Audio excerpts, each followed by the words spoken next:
one of the home invasions we didn't necessarily speak about that happened over Easter. Of course, the one in Arango is where they went into the house, they beat up one teenager. It was bad enough, I glanced over the article at the time because Easter just had so much crime and we weren't necessarily looking to focus on any one incident. But what shocked me was a report that I saw over the weekend, yesterday, where one of the accused who was arrested in that case was 14 years old. And in my mind, we think, oh my gosh, the victim was 15 and they beat him up and they beat him bad. One of the perpetrators was even younger than him. I mean, so young to the point where you kind of want to question, he barely knows anything. And yet he's caught up in this now. He's facing multiple charges. 3 counts of robbery, violence, 2 counts of assault with intent to rob, false imprisonment, possession of a firearm and ammunition. It's I think just off of this one incident alone. He has caught himself up with all of this, just off of this one incident alone. And there's a couple of things. One, how did this young man get there, right? And 2, I do wonder to what extent, did he drop out of school? Or to what extent is his educational prospects linked to this? Because he hasn't even finished, it's not as though he finished from 5, did O-levels, he did poorly, he has bad prospects, and he went to 11. 14 years old, he decided, nah, this is the direction my life is going. 14 years old, he has more charges on his criminal record than he does of CXC passes. 14 years old, he has more charges on his criminal records than he has any sort of experience on his resume, not even a CV on his resume. The number of years in secondary school don't even begin to come close. 14 years old and he's already specializing in how to be a thief. Well, how to be a criminal. Not just a thief because they went in the house to rob, but committed violence as well when they didn't get their way. 14 years old, and you mean to tell me that Trinidad and Tobago isn't breeding criminals? People are not necessarily, and I'm going to contradict my first statement, that people are not born criminals. But if they're born into a life of which all they know is wrongdoing, because I often believe that it's raising a child takes an entire village. So even if the mother is trying or the household is trying, if the entire village is a bad influence, you're going to wonder who this child is going to look up to. Yeah. But it starts from within the home. You have a 27-year-old that is also being charged and a 19-year-old, right? A 19-year-old and a 27-year-old being charged in connection with this, all right? What are they doing roping in a 14-year-old? Because they don't know any better and they don't care. You have to understand the mentality of some of these young people now.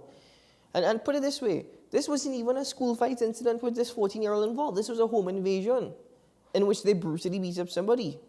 And it's not like they went to a house in their neighborhood. It seems as though they're all not from around where. Let's just put it that way. That's a second part I'll get into just now because it's very important that we raise this, and I don't understand why we shy away from it.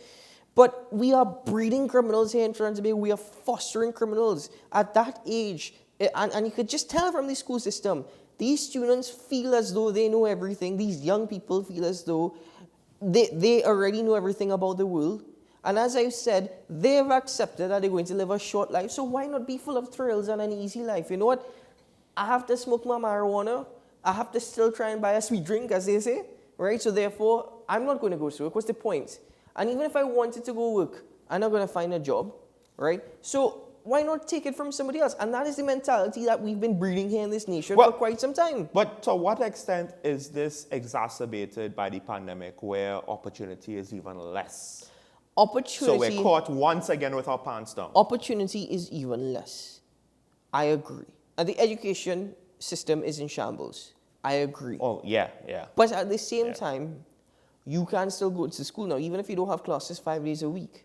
You can still go to school. You can still make something of yourself. You can still make something for yourself. Remember, as they always say, look for opportunity in adversity. But look, some of them, their own teachers, all they could do is protest about wages. They don't, right? Yes, but when was the last time we heard about that? But my point is, think about it. It goes with regards to who are the type of people to look up to. Because if parents, whether it's a single parent or 2 parents, are working too much and don't have time for them or have too many kids to see about, then your teachers now, You might end up with one of those bad teachers who not really that devoted to their job. Every school has a few, right? That's what it seems like in TNT. I have yet to hear, except for, ironically, private schools whose teachers do not get paid more than public school teachers, at least in some cases, right? Not every private school is the rich private schools, right? Some of them are just staff with people who are dedicated to their job. And they have public teachers who are also dedicated to their job. The second thing I wanted to speak about, and I wanted to mention it, the teen was from Block 22 in Laventille. The 19-year-old was from Nelson Street in Port of Spain. The 27-year-old was from Laventille again. And the reason why I wanted to raise this, and I don't think we should hide from it anymore, is because people are saying you shouldn't stigmatize these areas. Okay? But the argument against that is becoming more and more difficult now, even now that you have a 14-year-old involved in this and the area that they're from as well. The point is, even if you take offense to what I'm saying, tell me that I am wrong. Because even if they have students... Explain how. Even if they... Precisely. Don't just say that. It's easy to say that Ketan is wrong. You need to give us reasoning so we could advance the conversation. If they have students that are making opportunities for themselves, you cannot remove the stigma associated with these areas because people, a good chunk of them, I'm not going to say majority, but a good chunk of them, when you read the news or when you read the headlines, East Port of Spain, Laventille, Morva, Beetham Gardens,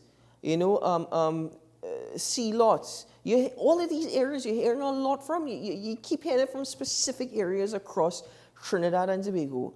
And you want to know, what are we doing about this? How are we trying to... So crime is affecting Trinidad and Tobago as a whole. But when an individual is caught and charged, and when, because, how often does that happen? Kudos to the police in this particular instance.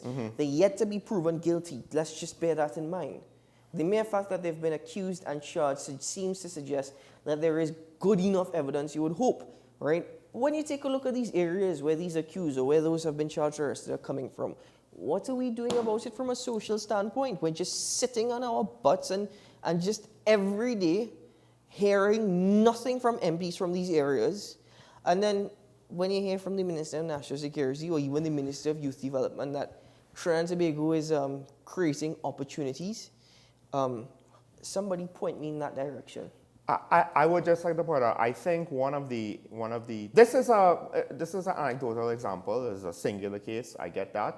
But I think this is potentially a sign that something is wrong with the system. Because this is not somebody who is 19, 20, 21 going into a life of crime. They have barely started secondary school. And I do believe that if you've reached this point, maybe he was naive enough to think, I go on this robbery, earn some money, and then I go back to life as normal. But I think that on some level, he has given up on school, right? Already from 14. So we're looking at like Form 3, Form 4 at best. He hasn't even tried CXC. But there is still a level of hope. He's very fortunate in the sense that his name has not been called, his age has been called, his area has been called. His name has not been called because that's according to the law. He will face his day in court, and if he is found guilty, he will be sent to the point that I'm still saying that there's still hope involved. He still has an opportunity to actually try and make something of his life. But my issue is, I think this is just another example of the system failing. And if we really want to deal with crime, the police and their measures are not going to turn situations that, for all intents and purposes, like what you said, breed criminals. Because at that young age, it's not about policing and police deterrent. He has been fooled by whoever has led him into this, successfully fooled, and now he is, for all intents and purposes, on the path for a life of a career criminal if somebody doesn't help him or if he doesn't have the awareness to help himself at this stage. Even if the system is failing, I think it's failing worse than we think. Even if the system is rotting, that does not mean that we should fail ourselves. And that does not mean that we should fail each other, right? And the more and more that we prove that we can do it and we are able to do it, because sometimes all it takes is a paradigm shift, a mindset change. Quite frankly, okay, systems are failing. They've been failing for years. We're very much well aware of it. That don't mean we have to fail ourselves. We can still try and make something. 14, he don't know any better. Folks, we have to take a break. When we come back, I want to go into another issue about long-term thinking and good signs and bad signs out of the government's launching the ceremony, the sword turning for the new solar park. They had some messaging. I want to get Ketan's reaction to it. I know what I think. Stay tuned. This is Talking Point on WSN, your content capital.